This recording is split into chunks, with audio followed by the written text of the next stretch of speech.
सत्यानन्दचिदात्मने सर्वान्तरात्मने श्रीमद् वेङ्कटेशाय मङ्गलम्।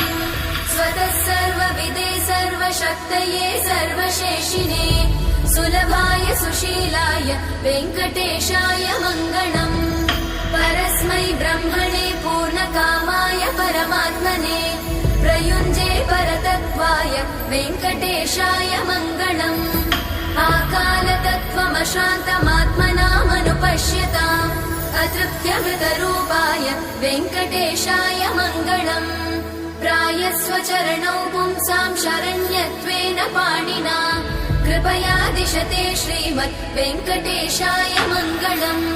दयामृततरङ्गिण्यास्तरङ्गैरिव शीतलैः अपाङ्गैः सिञ्चते विश्वं वेङ्कटेशाय मङ्गलम्। स्रग्भूषा